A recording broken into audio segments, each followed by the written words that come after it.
though the evidence is clear, she did have a lot of support. A lot of comedians, a lot of people came out and supported her, and she still has a lot of fans, obviously. Also, she apologized. She came out and apologized for what she did. Oh, that sounds sweet. Artist Messiah, to this day, keeps So denying nutty and nice. everything. He completely denies it. He's completely honest. He doesn't give consistent answer that would satisfy people in order to believe him or not.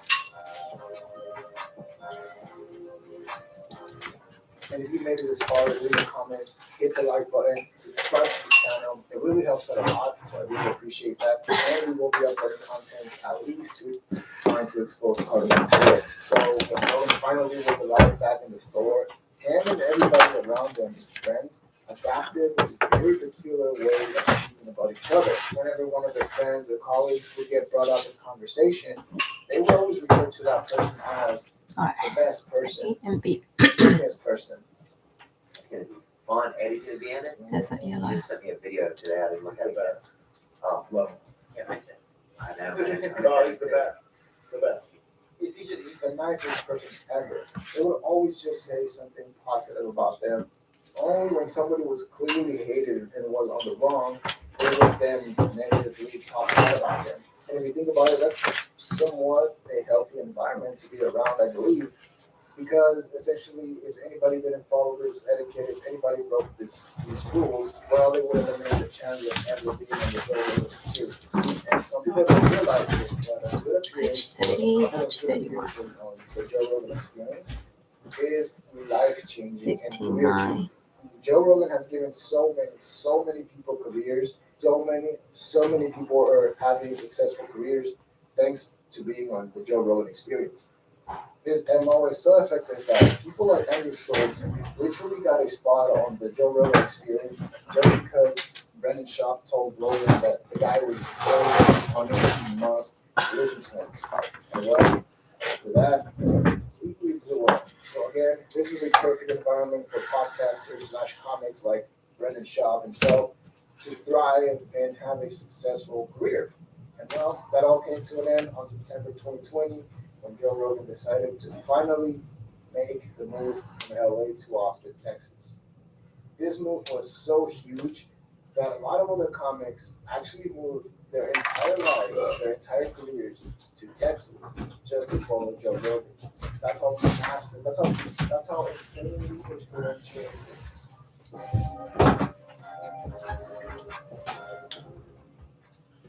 Boring.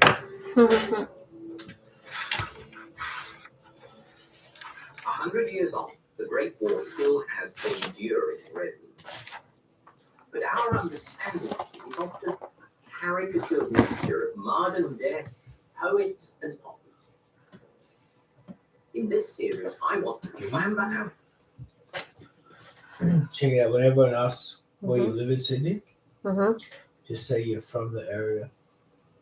What do you mean? That's like the slang for like Bankstown and all the ghettos. From the area? Yeah. What do you mean? It's like it's a slang for being from the hood. That's cute. From the area. But you gotta say it like a rebel accent. From the area. Yeah, I'm from the area. Like full on say like a rebel. From the area. Yeah. Yeah, I'm from the area. That's funny. We're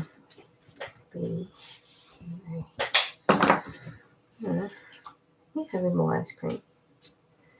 I'm gonna need more ice cream. Oh my god.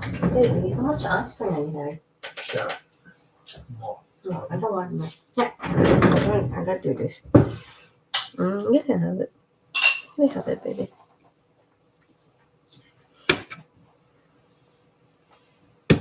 In my boat.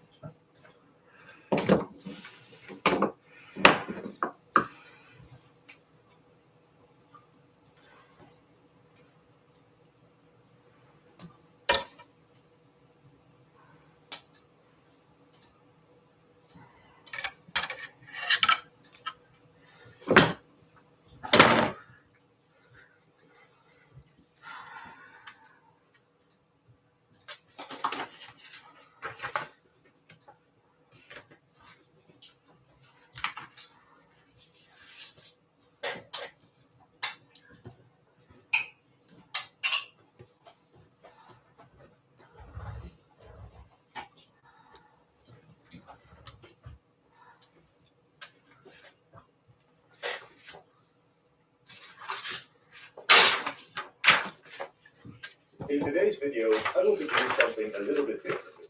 Instead of having a certain point of departure, I will be taking a time period and framing something which would, somewhat realistically, be the perfect course of events during that time period for a certain nation. I will be trying to frame as realistic a scenario as possible.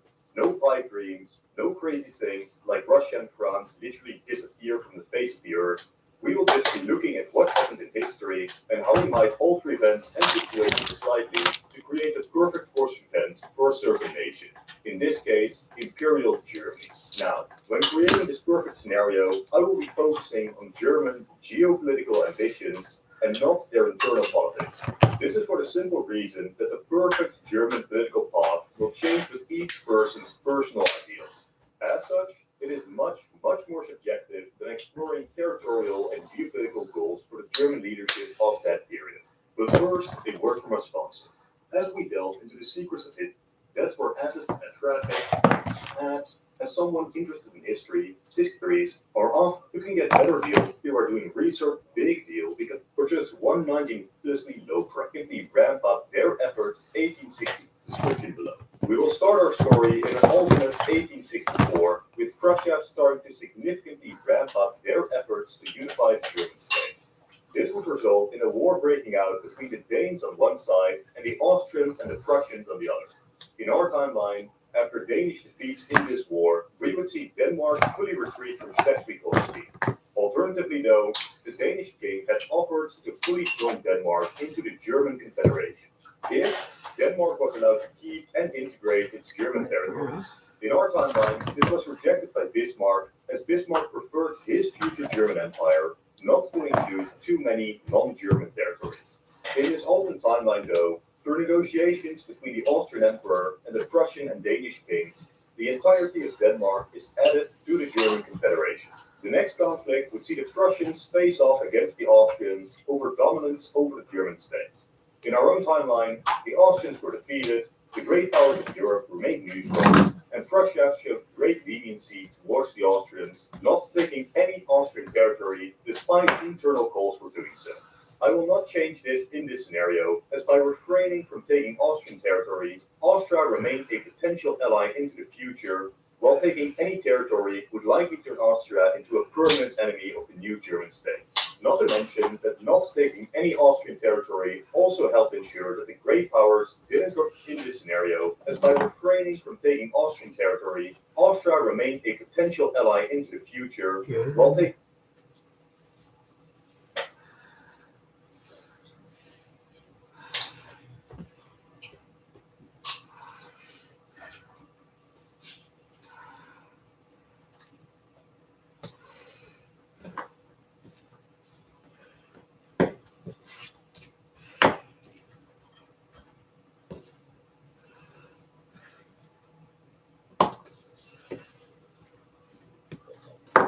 Hi, my name is Ben. I'm an unemployed financial professional on YouTube with zero certification, training, or formal education. That's why today I've been asked to explain option trading to you in 5 levels of increasing complexity.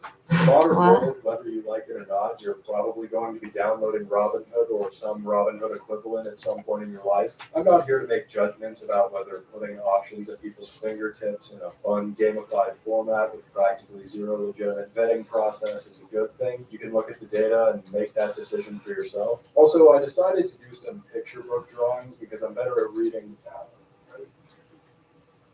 Yeah, for the child level only and no other levels. I'll just,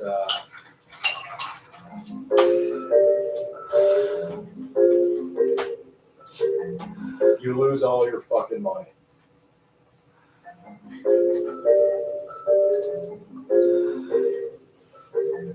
I'm going to assume the child is around 5th grade. You might be wondering why Robinhood traders are level 1 and 5th graders are level 2. It's actually not supposed to be a joke. There's a lot of data showing that most Robinhood traders only made it to 4th grade.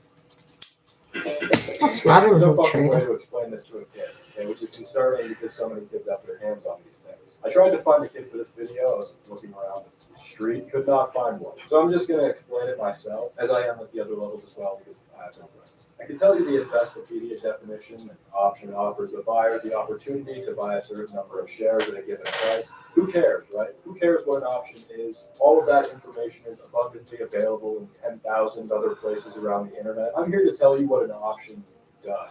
Calls and puts for the retail option trader are just directional bets on where the share price will go. I buy a call if I think the stock will go up. I buy a put if I think the stock will go down. For the Robinhood trader, the appeal of options is the leverage they provide. Being that one option contract controls 100 shares of the underlying stock, buying a call gives me exposure to the returns and losses of 100 shares at a fraction of the price of it. 75 gray. It just means gains and losses are amplified Okay. both directions. It's like the reason you see gains like this, losses like this. Options also have multiple risk exposures. Also, take everything I'm saying as a complete oversimplification that will help you get to the higher levels. You know how teachers helped us visualize atoms in middle school? You have the protons and neutrons with electrons orbiting like the moon orbits the Earth. This model is completely wrong, but we use it because it works enough to help visualize the details of these abstract topics. Outside the retail sphere, in the real world where money actually means something, people use options primarily as tools for paying fees and offload risk to other parties. For example, if you own QQQ, an ETF that tracks the NASDAQ, you buy a QQQ put to hedge your shares, which please do not do this. It's just an oversimplified example. If QQQ drops, the value of your shares will decrease, but the value of your put will increase, canceling out some of the losses of the shares. Okay, now we have a basic understanding of how options work, both in the fantasy world and the real world. Let's merge the two into a complicated, technical, and boring breakdown.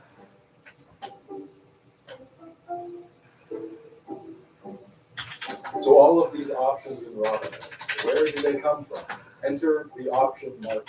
You might hear all of this complicated terminology like delta, gamma, theta, the Black-Scholes model, implied volatility. Those are just things we use to describe option prices and how they change. Specifically how they change your account from having $25,000 in it to having $0 in it. I made my own formula for that, and won exactly 0 Nobel Prizes in economic sciences. So you take your Robinhood account number, multiply it by the risk-free rate, and subtract infinity. This will get you your Robinhood portfolio value P. Portfolio value P. The option market is just that, a market, which means we need to think about it primarily through the lens of supply and demand. Buyers and sellers processing all available information and coming together to reach a fair price based on their rational goals and expectations. Using the term rational rather loosely. Okay, half joke, half not a joke. For the sake of level 3 knowledge, we need to assume most market participants are rational, price-sensitive agents, making informed decisions based on all available information. So what does that actually mean? It means most of... Fucking YouTube. Mm-hmm. Why? What's wrong with it? It's just garbage. Yeah.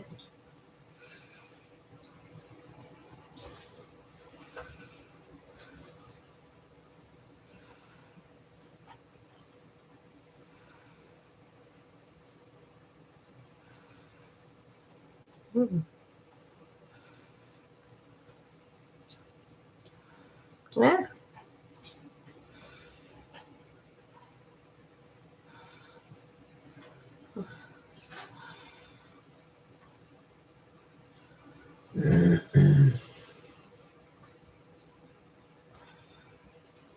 The fuck?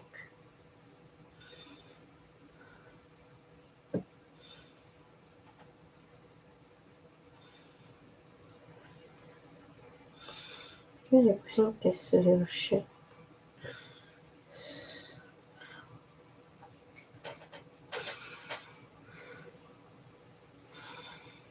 Oh,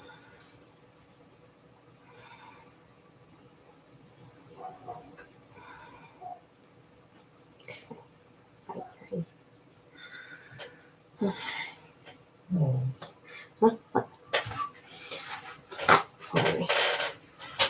Okay, fine.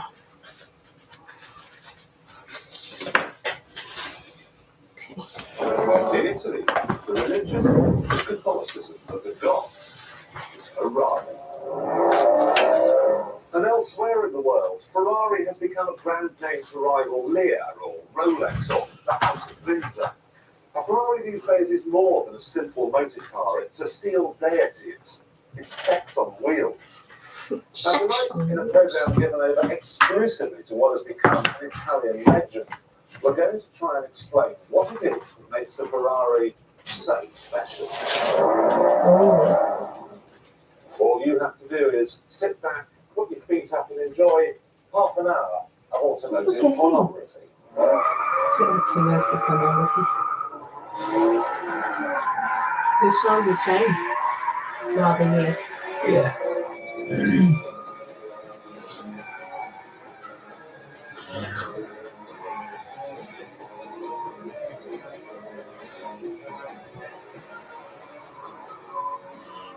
Ferrari has never been tempted to make a car for the people. All Ferraris are expensive, beautiful, impractical, and fast. They're not for the rich and lawful men, and they always have been. Mr. and Mrs. Normal from Acacia Avenue cannot afford a Ferrari, and that makes every single one of them a dream car. Oh, that's a F40. Oh. You know what's the funny thing? That's a street. That's the first street I lived on. Well, I guess you can have a Ferrari. It's like watching poetry in motion. Kinetic art at its very Where are we now? I'll never get out for a Ferrari. Dawes Avenue.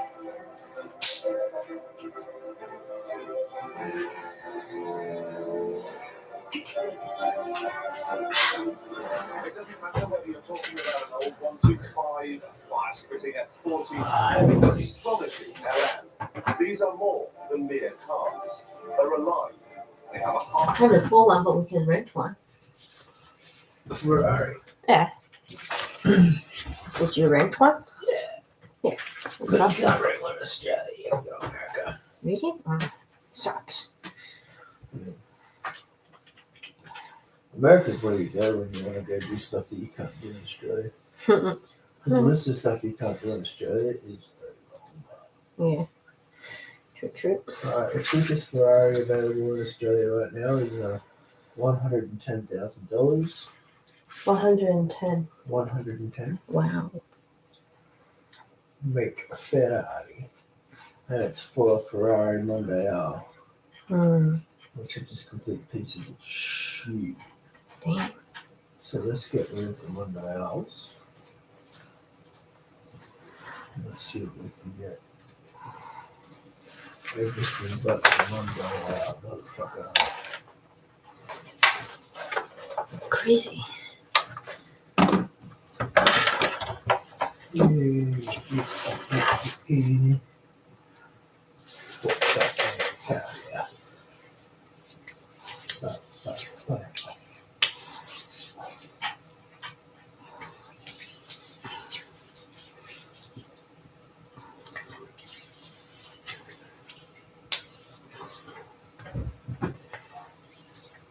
Alright.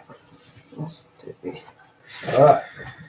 Now, the cheapest Ferrari we can get that's not a Mondeo is a Ford 1979. Yeah. $150,000 Wow. for a 30-year-old box. Wow. This is a Ferrari. God damn.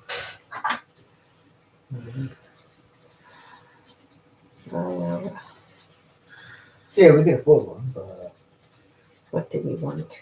yeah. Yeah.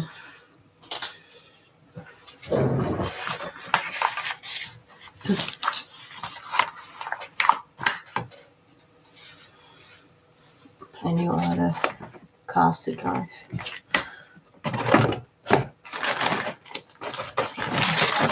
This way, this is $150,000 interior. It's like a shitty old Holden Company. What the fuck? Yeah. 150,000 Yeah. for that? Yeah. Fuck that. Heart, the soul.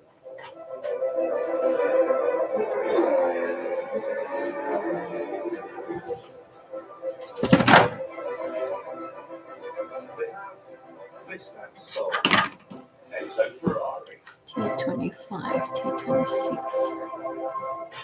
I giovani d'oggi possono sapere poco di quello che è stata la mia vita e il mio passato.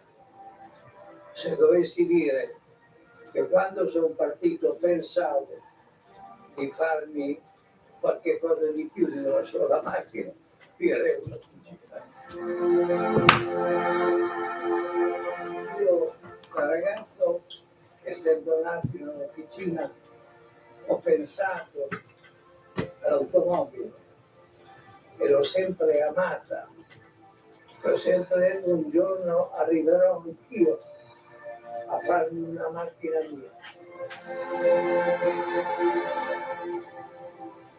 He could never have guessed, however, one day people would come for lunch in a Ferrari restaurant, where they would eat from Ferrari plates using Ferrari napkins and drink Ferrari wine in a town where they named the streets after Ferrari Formula One drivers and where every other shop only sells Ferrari memorabilia. Ferrari owed its wallet and plastic pedal cars are a far cry from those early days.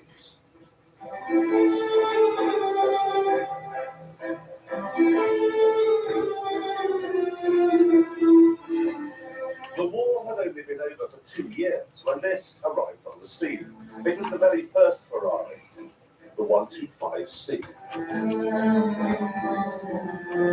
When only its second outing, this little car with a 1.5 litre V12 engine won the Rome Grand Prix, everyone knew was a new kid in town, a kid who had become a legend. Now, running a racing team is not the cheapest thing you can do, so to finance it, Enzo Ferrari decided to sell the cars on Monday that people could see racing on Sunday. In those days, that was not too hard because the cars people raced were largely road legal. You really could buy a racing car and use it every day. And you could do that with endurance racing cars right up until the 1960s. This 250LM won 10 major events between 63 and 66, including Le Mans.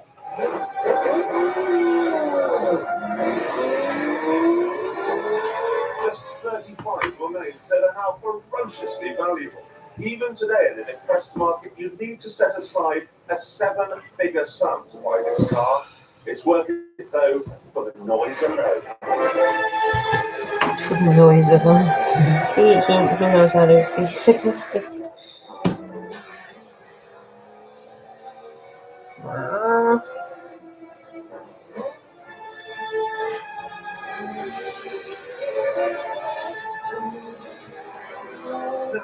In the 1960s, you were part of the emerging jet set. You wanted to buy yourself a racing car to use for trips into town. Naturally, you'd want a racing car that actually won races. Well, Ferrari did, over and over and over again.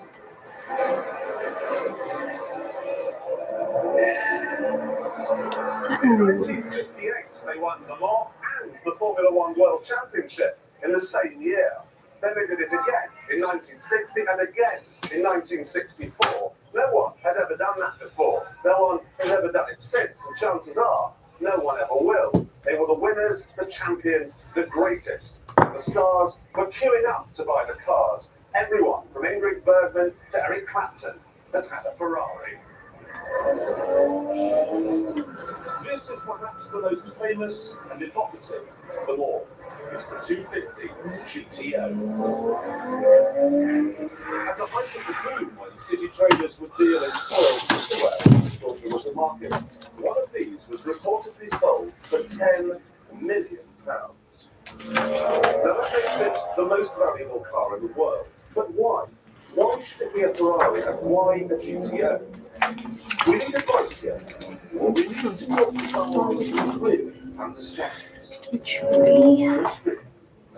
GTO is definitely one of my favourite cars.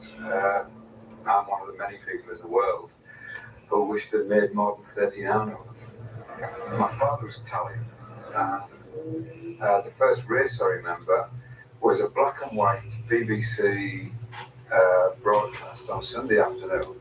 And if you imagine the house as all my uncles all sat round with my father and they've had an Italian meal and they're going to watch the Monaco Grand Prix and see the new Ferrari. And the famous phrase was, I'd say to my father, what colour are these Ferraris now? And he turned to me and he goes, blood red, son, blood red. And it just immediately this effect on a 9-year-old kid. And then he went on to tell me that the leading driver was a famous German count called Wolfgang von Trips. I mean, this whole world filled me with a passion. Yes,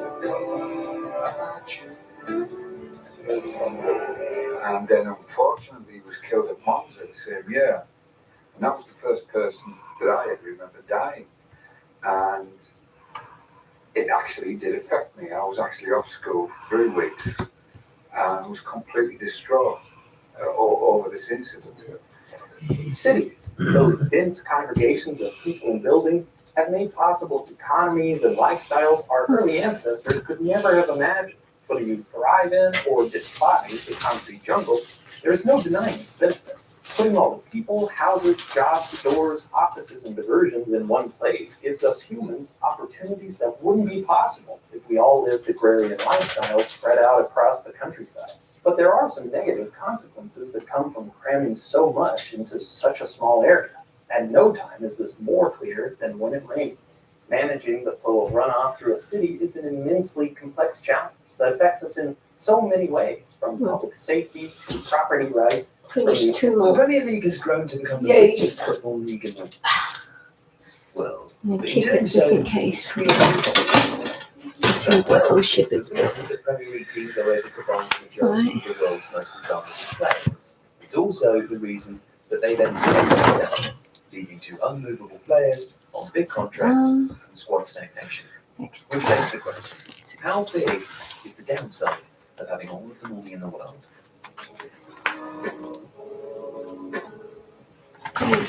In the January 2023 window, 18 of the 20 most valuable deals were completed by English clubs. In the previous transfer period, 12 of the top 20 deals were completed by English clubs. And as a whole, during the 2022 summer window, Premier League clubs combined to spend roughly 2.2 billion euros, almost 3 times that of Serie A clubs, and over 4 times the amount spent by teams in Liga, La Liga, and the Bundesliga. So, the Premier League's advantage is not in question, nor is the fact that, at its best, its wealth can create a hugely compelling sporting spectacle some of the best football teams the game has seen. In addition to which, because much of the Premier League's broadcasting contract is split evenly between the participating clubs, high-quality, expensive players are accessible even to newly promoted and traditional unfashionable sides. Nottingham Forest, for instance, were able to buy players of the calibre of Renan Lodi and Danilo on returning to the Premier League. And it's impossible to imagine a club in a similar situation in any other country having such pulling power. The benefits to that are self-evident. However, the disadvantages are beginning to reveal themselves more quickly. Being able to sign famous players for big fees and wages is only a good thing when those deals are successful. And that's particularly true for the Premier League, and particularly now. The Premier League's broadcasting contract is worth £1.6 billion each season. That compares to the 926 million in the Bundesliga, 850 for La Liga, and 796 for Serie A. In addition to which, according to the 2023 edition of the Deloitte Money League, which ranks football clubs according to their annual revenue, 11 of the top 20 positions were occupied by English clubs. It's a further description of the Premier League's dominance, but also, viewed from another perspective, it shows how few buying clubs there are.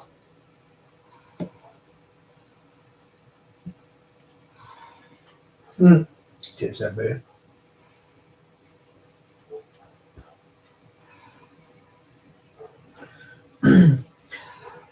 I've been in a relationship with this guy for 2 years, and I recently asked him if he loved me, and he was a little bit evasive. I tell him I love him every day, but he's never said it back. I feel like I do a lot for him, so I'm sick of it, and I think, am I being unreasonable? I should add that I am female 35 and he is male 2. Outside of it. That's So, if cute. the Premier League club has an unwanted player or one they are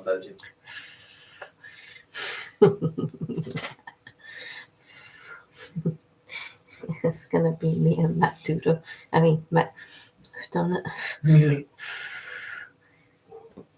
An equal relationship. I'm stuck in this relationship. Can't get rid of this little bastard.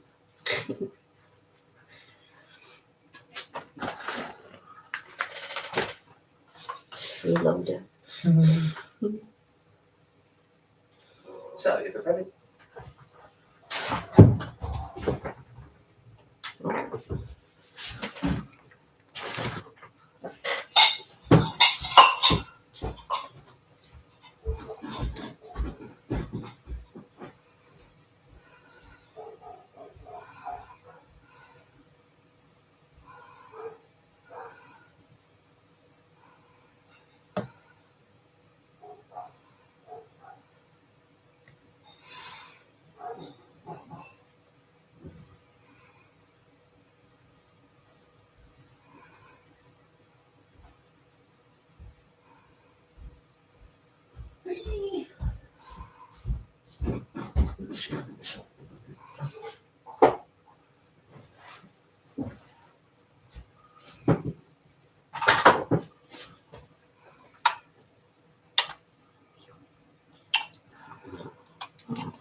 Let's sort this out.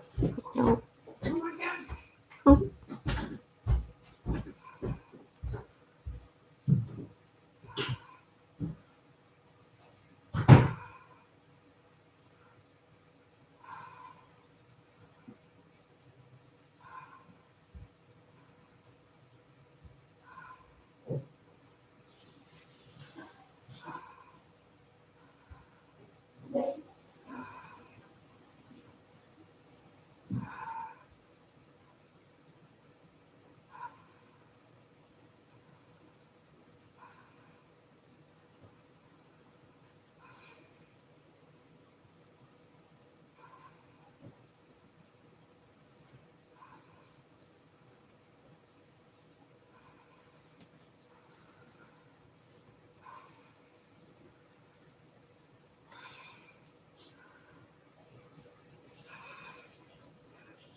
Mhm.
Okay. Oh, it's on the east side.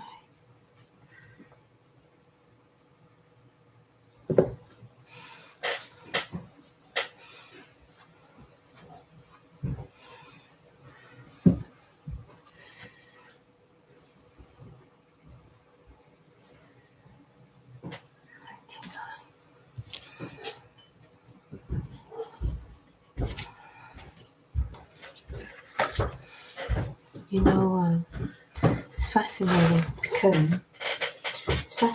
because these boats that I am doing, it goes under this cover. Oh, You slide it under. Wow, that's pretty cool. You take the cover off, wouldn't you? The screw, you can take the screw off. That's crazy. Yeah, I know. Not only on the surface, you gotta view the under as well. It's pretty cool. Do I have to do both of them? Area B. H31. Oh, I've got The Premier League club H31. has an unwanted player or one they are motivated to sell for whatever reason. Where is a sizable bid likely to come from? Well, perhaps from inside the league itself or from a continental super club, or maybe from Saudi Arabia. But that is not a very long list. Directed by an inability to properly compete, almost all other European clubs now exist to recruit well. Edition of the Deloitte Money League, which ranks football clubs according to their annual revenue, 11 of the top 20 positions were occupied by English clubs. It's a further description of the Premier League's dominance, but also, viewed from another perspective, it shows how few buying clubs there are outside of it. So, if a Premier League club has an unwanted player or one they are motivated to sell for whatever reason, where is a sizable bid likely to come from? Well, perhaps from inside the league itself or from a continental super club, or maybe from Saudi Arabia. But that is not a very long list. Directed by an inability to properly compete, almost all other European clubs now exist to recruit well and sell high, rather than to offer alternate homes to mid-career players earning hundreds of thousands of pounds a week. And this creates a trap of sorts for Premier League teams. In a hypothetical situation, a new player might be signed to a long and generous contract by an English team. If that move then doesn't succeed and clubs from outside the Premier League are unable to offer an equivalent Everybody's contract, got then the its player little is base motivated to leave, to hold it. or alternatively, might be condemned to spend the And duration of from his the deal on loan or out of the first Sits team. on there. And already there are plenty of And then examples. you can slide right. Sure. You see the groove? Yeah. This might like fit into the groove perfectly. And then just go. You just go. Oh, oops, I didn't let it dry. Let it dry. Fucking hell. I love it. These are just like forms the basic of for any structure. Surreal. It's like realistic. That's like you that hope, right? Mm-hmm. Yeah, pretty much, yeah.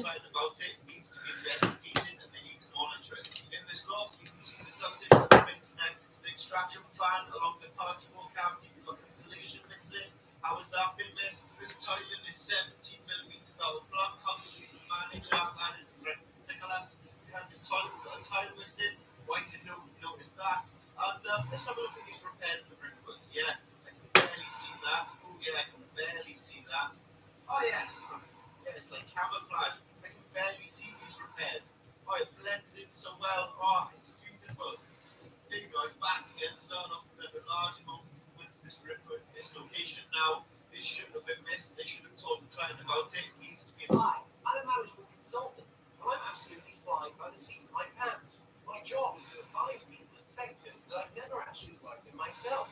Look, John, the facts are these. Okay, we need to really actualize corporate realities to materialize sustainable possibilities. I'm a new graduate, but I advise CEOs for something. Yeah. Thinking about whole life living and related commercial domains. I can't explain what I actually do to anyone, because I don't actually know myself. Good thinking, actually knowledge,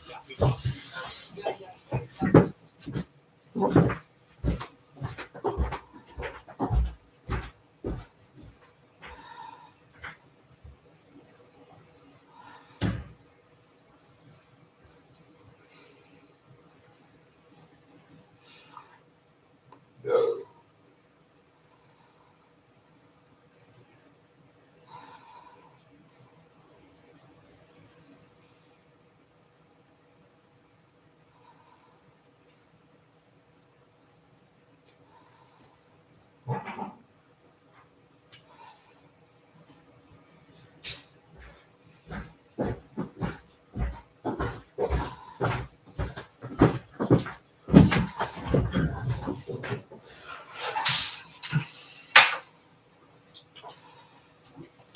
And already there are plenty of examples across the Premier League.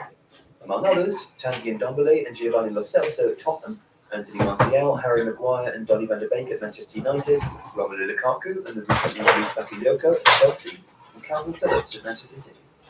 And exacerbating this issue is the fact that transfers are difficult. While some situations are the result of poor recruitment and bad decision-making, the reality is that most deals have around a 1 in 2 chance of success. At a StatsBomb conference in 2020, Liverpool's former director of research, Dr. Ian Graham, expanded on why, describing the 6 principal reasons why a transfer might fail. And they are as follows.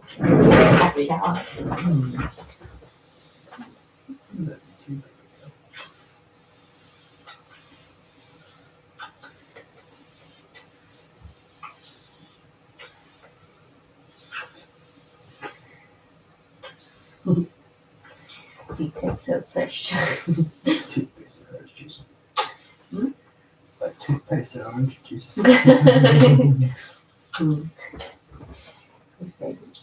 Yeah. Hey. You do. You're just such a cute place, really.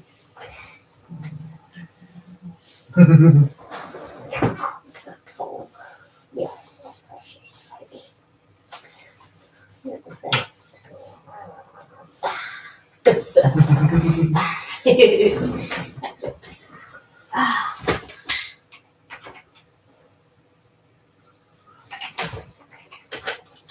I go shower soon too. Being played in a suitable position. Been there. Player not fitting the team's native style. A poor relationship with a new coach, personal issues, and either a teammate being better or the player not being as good as originally thought. And Graham's point, as reported by The Athletic's Tom Warville, is that even if you were 90% certain of success in each of those 6 categories, statistically, you still only have a 53% chance of a successful transfer. And of course, wealth doesn't necessarily improve those odds. It can do, with better recruitment strategies and more aligned thinking, but being able to afford a transfer and making it work are 2 very different things. It's just Or, like in fact, football. the cost of a bad deal is challenging on its own, especially when it means trying to sell to clubs from a completely different economic stratosphere. So the consequences are potentially serious. While many Premier League clubs can afford to carry a sizable wage bill, that still puts them at risk of financial fair play sanctions. Guys on the hunt for their dream home. And in certain situations, it might also enforce limits on what they can spend, thereby limiting the influence of their wealth. And that's, of course, to say nothing of the technical cost, the degradation of players who aren't being used, and the practical and social problems that result from an unbalanced squad. So, the upside of this financial domination is obvious. It brings the best coaches, the best players, and often the finest infrastructure, the most supporters, and the largest revenue. But while maybe an accepted downside, the Premier League's success has also created a new danger. If you like this video, please consider subscribing to the channel.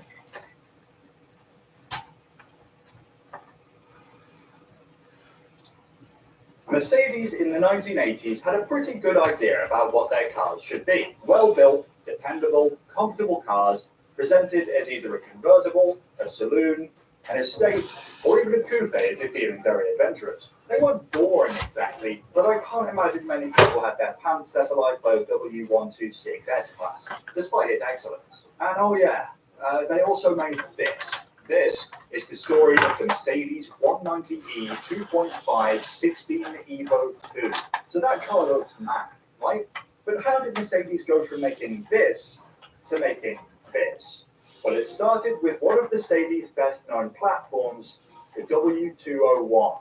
W201 was Mercedes' internal code for a platform that would go on to form the basis of the 190 series of saloon cars.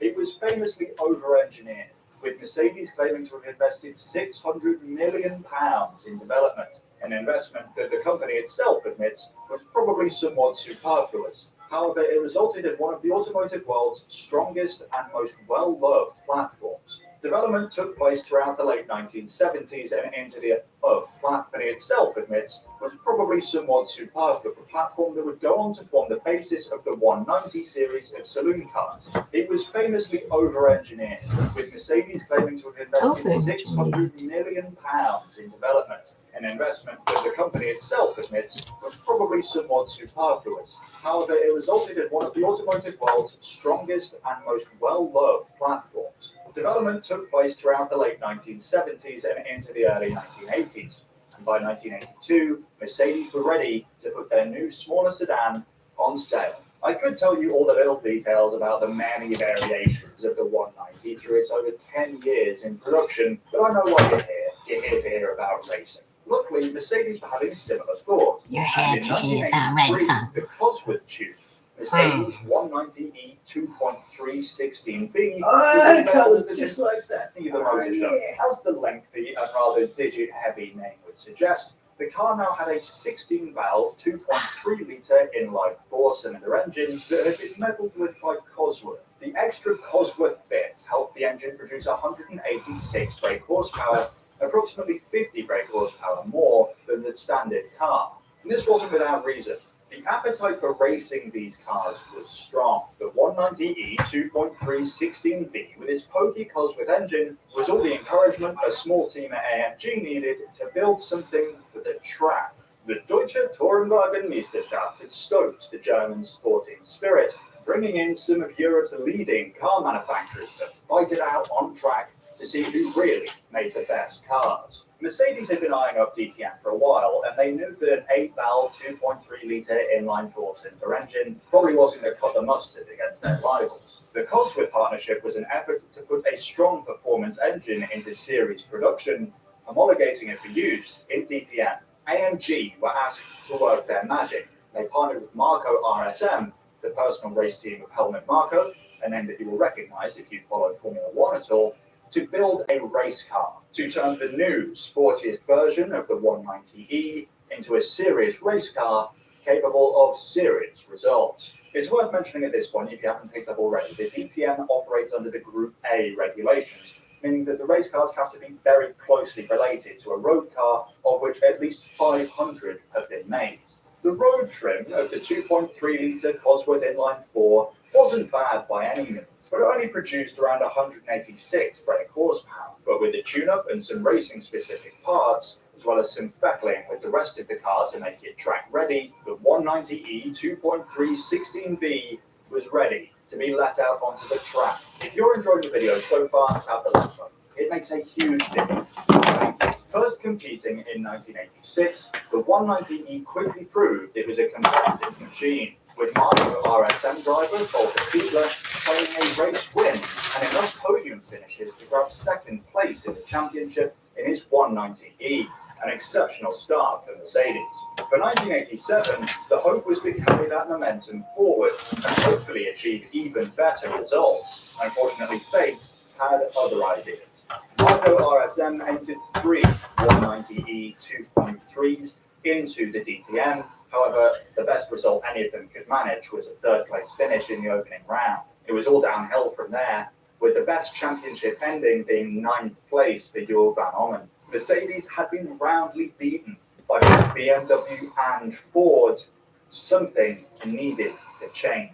1988 saw a number of teams campaign a 190E 2.3 in the DTM, including Marco RSM for a third time. However, the results were very much like the previous year, disappointing. But behind the scenes, the wheels were turning at Mercedes. They had come so close to success, they wanted to prove that the three-pointed star was worthy of gold. The 2.3-litre engine just wasn't providing the punch Mercedes needed to take the fight with BMW's M3 and Ford's mighty Sierra. And so for this new car, they developed a 2.5-litre engine instead. In road car trim, this new engine was capable of 197 brake horsepower, but everyone knew it was capable of a lot more than that. The new 2.5-litre engine had completely replaced the old 2.3-litre engine by the end of 1988, but it was only the first step in a long road.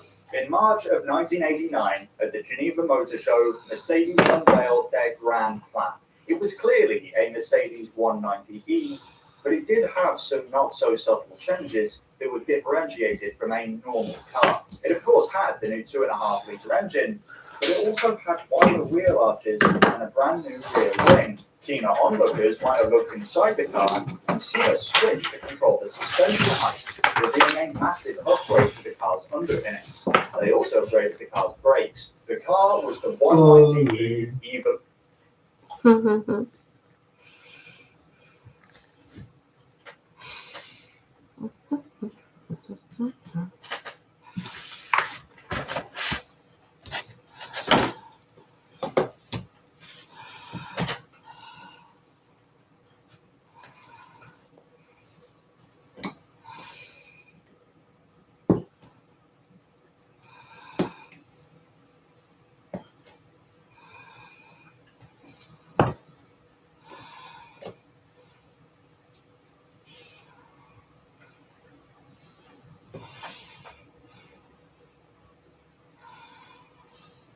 Last week, at a dramatic press conference about the crash of TWA Flight 800, ABC News correspondent Pierre Salinger displayed a document which he believes is true that the jet was shot down by a U.S. Navy missile.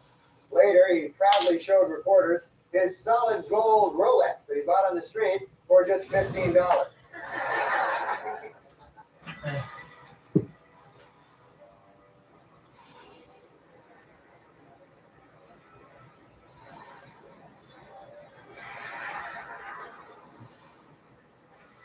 The Soviet Union lasted a mere 69 years.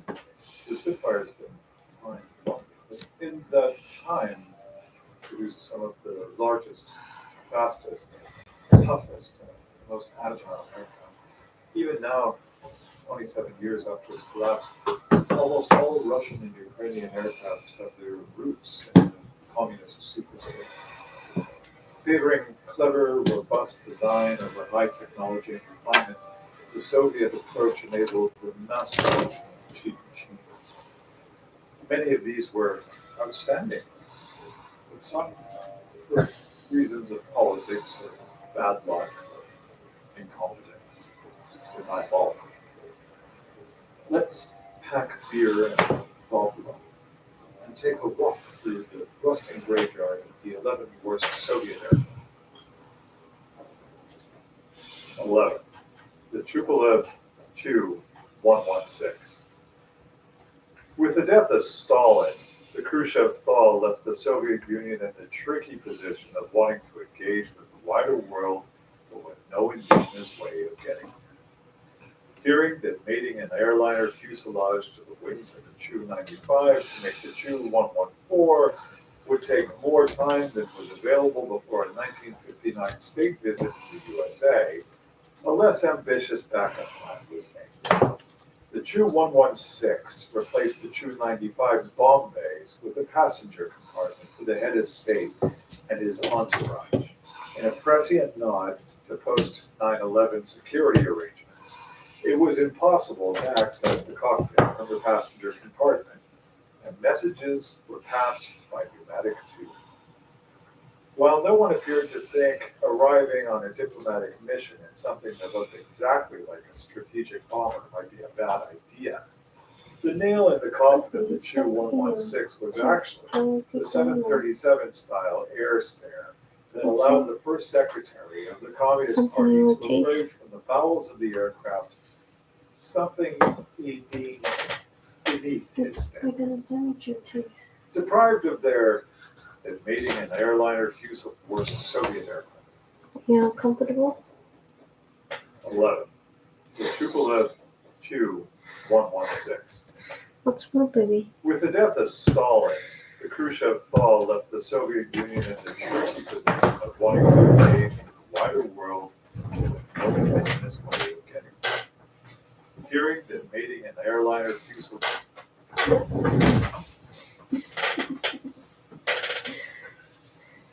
Is it annoying you? What? Your teeth?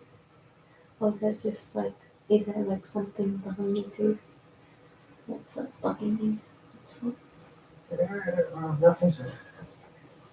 I can just see you making a little face now. Okay. Oh, I see it. It's fine, your teeth are fine. Go out, play with it, we could go always see if that's this out.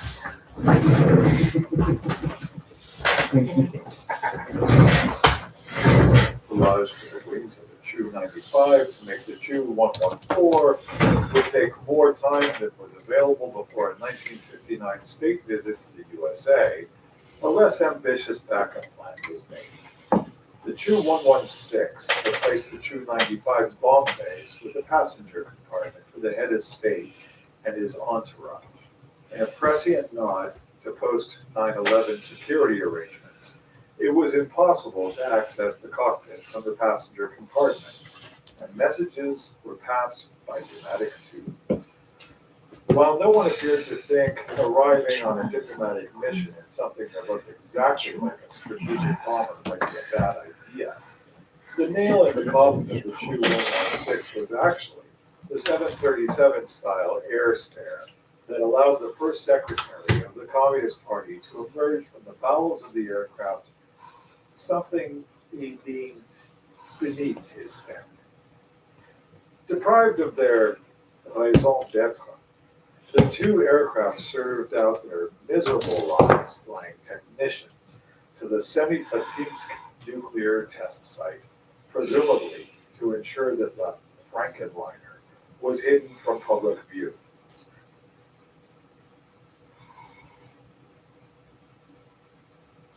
The Chu-116 was a poor idea and implemented badly.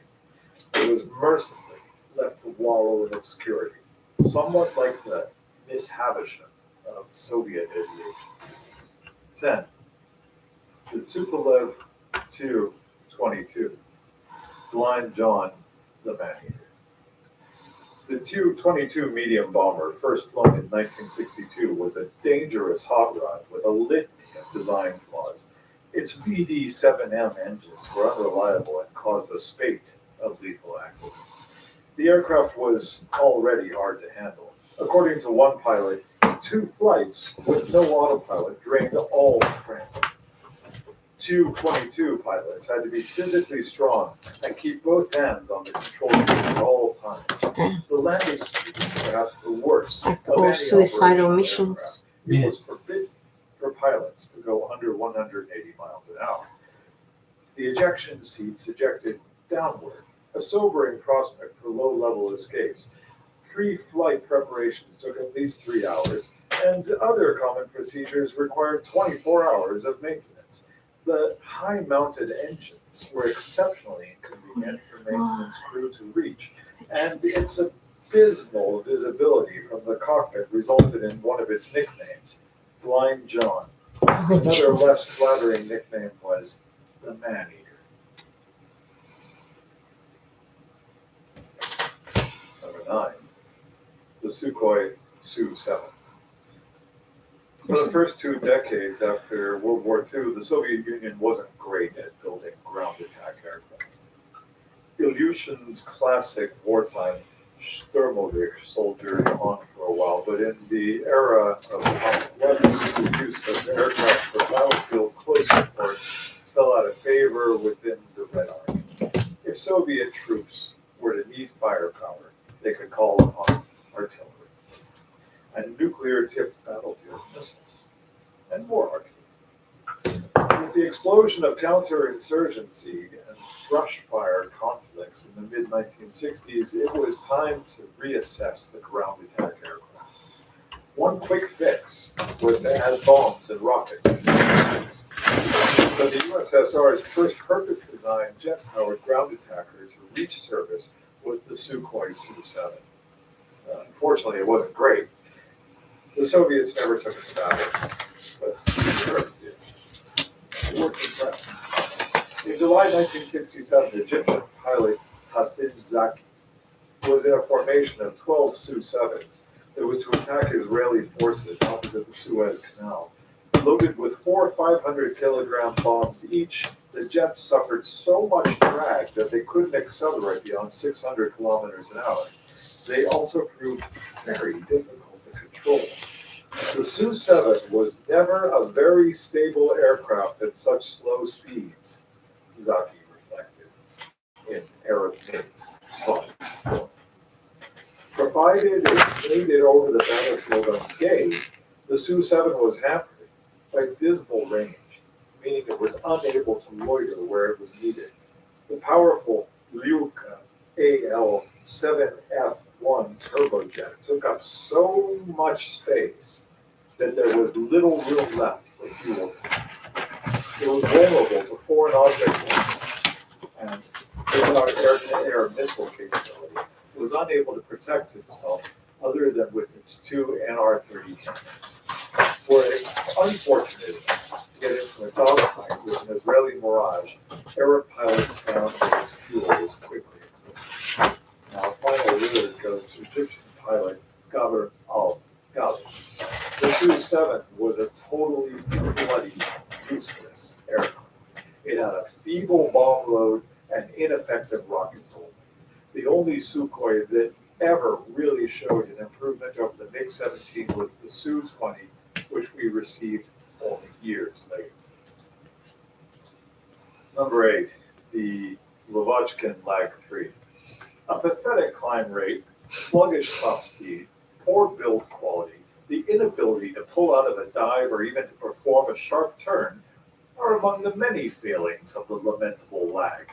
The designers intended the aircraft, which started development as the Lag 1, to use the 1,350 horsepower inline Klimov VK106 engine. But when this engine failed to mature, it was replaced with the Klimov M105, a weedy power plant with around 300 less horsepower. The result was an exceptionally underpowered fighter hated by its crews and mauled by its enemies. Other than an exceptional ability to withstand battle damage, something it received in abundance, the aircraft's only saving grace was that it sired the magnificent Lag 9. Number 7, the Sylvansky INs. Sylvansky is a name synonymous with Russian fighters. Oh wait, no it's not. And there is a very good reason that it's not. In the midst of Stalin's muddled and oppressive USSR, one A.B. Sylvansky secured state funding to create a new fighter in 1937. The concept seemed sound. It was a low-winged monoplane with a 1,000 horsepower radial engine. It was armed with 2 heavy machines. As development began, it became apparent that Sylvansky was a reckless watcher. By 1938, the prototype aircraft was virtually complete. Initial tests of the undercarriage revealed that the wheel wells were too small. The undercarriage did not fit into the wing in the retracted position.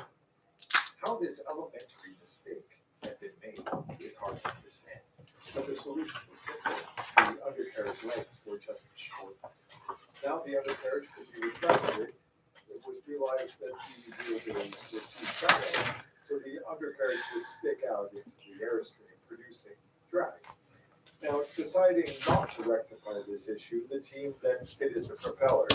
Though the aircraft now has a shorter undercarriage than originally designed, no one saw fit to think through the consequences of this modification. occasion. The propeller was now too large and would smash against the ground on Ever the master of methodical engineering, Solvansky took a saw to the offending propeller and lopped 4 inches off each blade. The manager of the Gaz State Aircraft Factory watched the slapstick affair with dismay and growing alarm. He quite sensibly refused Solvansky permission to fly from the factory airfield. The persistent Solvansky charmed the State Flight Research Institute in Moscow into providing a runway and a test pilot for the maiden flight. One cold morning in early 1939, the test pilot strapped himself into the aircraft known simply as the IS, or Iskadil fighter, and prepared to fly. The machine had other ideas, and thanks to a combination of full throttle and extremely dense cold air, the machine was constantly on for one hair-raising circuit flung dangerously close to the stall. On landing, number 6, the Mikoyan Gurevich MiG-23 MS. Arab MiG-21 pilots were excited by the prospect of a new advanced fighter, but early MiG-23s provided huge disappointment. The Soviet Union generally offered client nations inferior versions of their fighters, but the MiG-23 MS was one of the fewest, and they were supplied when the air forces of Syria and Egypt were at war with a well-equipped enemy. Because of delays with the R-23, a Sparrow equivalent, the 23 carried only the K-13, comparable with an early Sidewinder. The weapons system, with its very basic Sapphire 21, was completely mismatched to the aircraft's performance. The aircraft was designed for fast, long-range engagements, something it couldn't do with the K-13. The former MiG-21 pilots now had an aircraft with a greatly inferior agility to the previous mounts and nastier handling characteristics. The aircraft also lacked vital equipment, including radar warning receivers. The MiG-23 MS force suffered terrible losses to the Israeli Air Force and encouraged Egypt and Libya to turn away from the use of Soviet equipment and instead favored the US F-4s and the French Mirages, respectively. The MiG-23 was later developed into the formidable ML, but the MS was a dreadful machine, hated by many.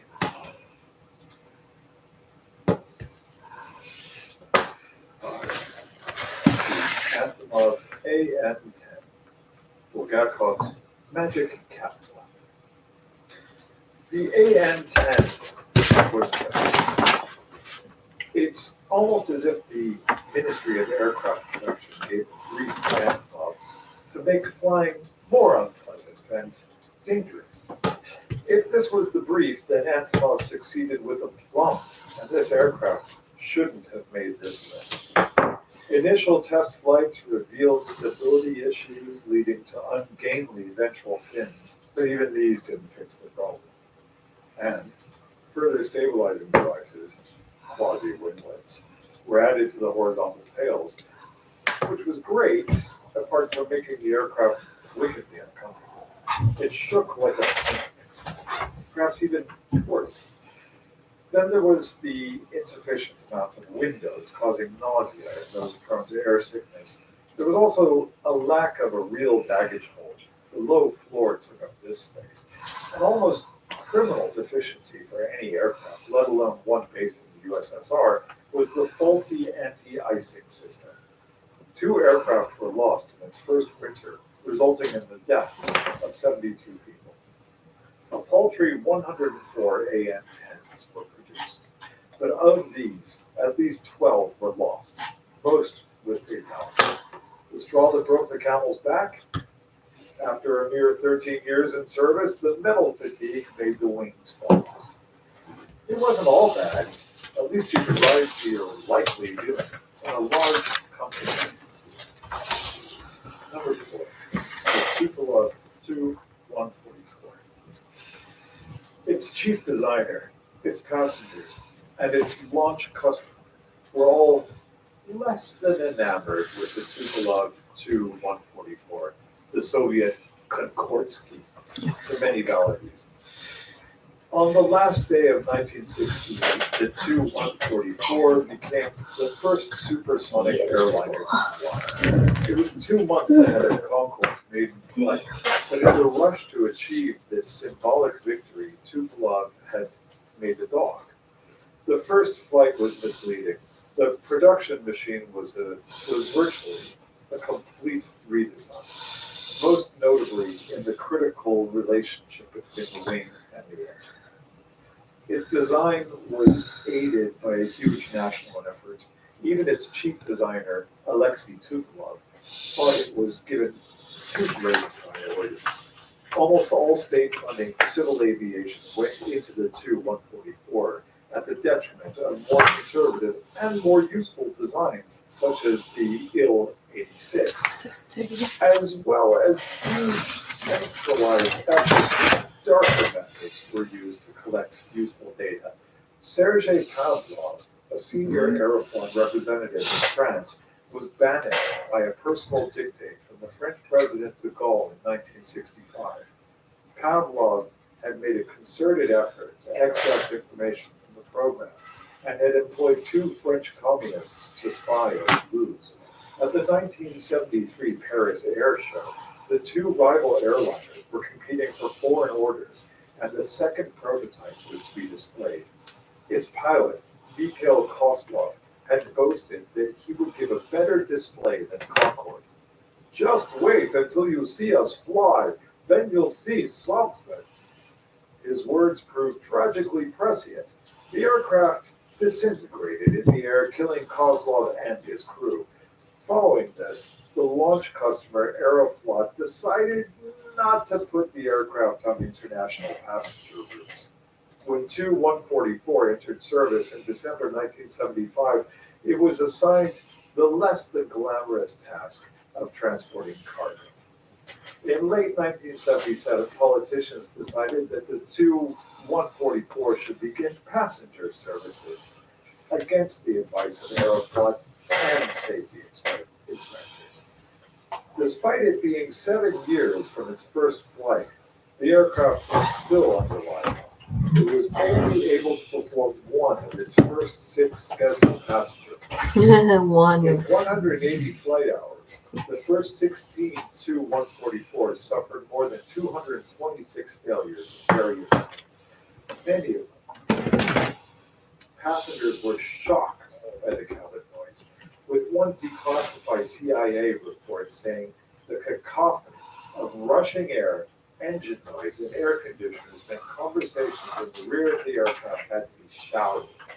The terrible Kuznetsov NK-144 turbofans were replaced by Kolesov RD-3651s to produce the marginally improved Tu-144D.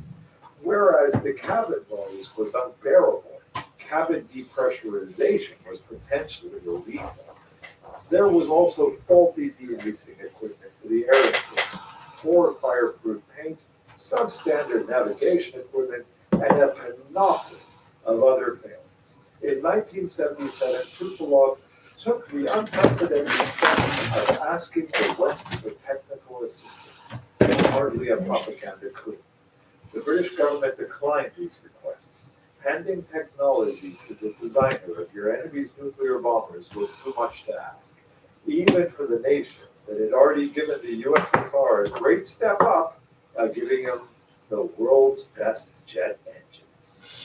It can hardly inspire confidence among passengers when no aircraft is allowed to take off without an inspection by its chief designer. Yet, that was the extraordinary situation for this terrible machine. In May 1978, another Tu-144 crashed. This was too much for Aeroflot, and passenger flights were canceled. In a twist nobody would have predicted in the 1960s, the Tu-144 ended its life as supersonic flying laboratory for NASA. Number 3, the Yakolev not for two factors, the Yakovlev Yak-38 Forger would probably be regarded as a success. Putting a vertical takeoff and landing fighter into operational service was no mean feat. Of the profusion of concepts and designs that plastered drawing boards in the US, France, West Germany, and in every other aircraft producing nation in the 1960s, the vast majority never reached even prototype stage, and only 2 types entered service. So on that basis, the Yak-38 did well. The first of its reputation-killing problems was the lack of any more capable follow-up. The second was the existence of the Hawker Siddeley Harrier. Expectations of the Yak-38 should have been low. It was intended more as a concept-moving vehicle than a frontline aircraft in its own right. Unfortunately, the planned replacement, the much larger supersonic Yak-41 Freestyle, was cancelled, leaving the Forger to fight its own corner as an operational VTOL fighter rather than analog to the pre-production Hawker Siddeley Kestrel. The earlier Yak-36 could be compared to the P-1127 or short SC-1. The problem was the Yak-38's lack of combat capability. Yes, it could take off and land vertically, and transition between vertical to horizontal flight, a significant achievement.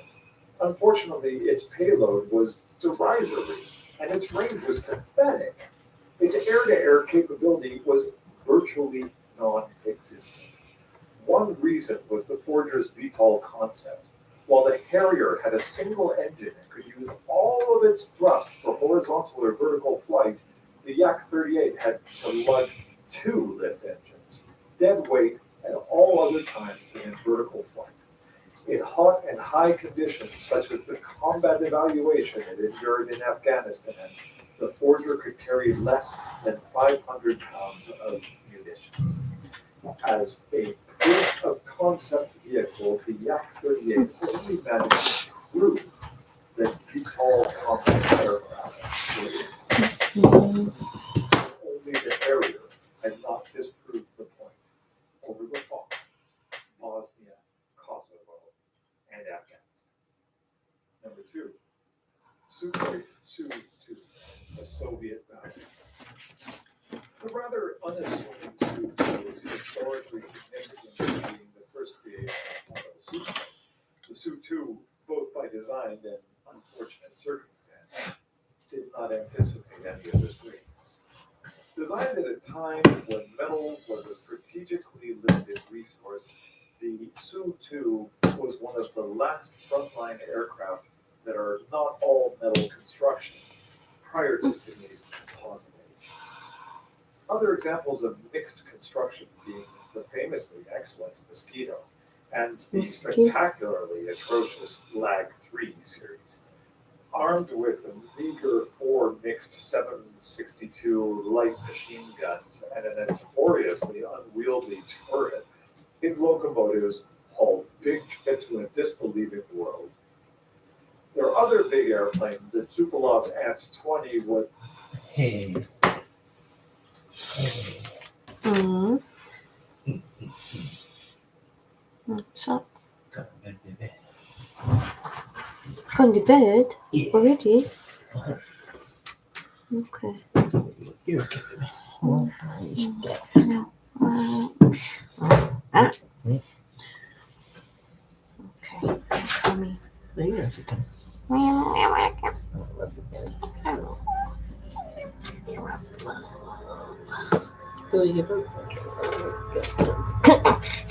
Okay. Oh, sorry, you can put it right there. No. Let me just figure this out. This last bit. Okay.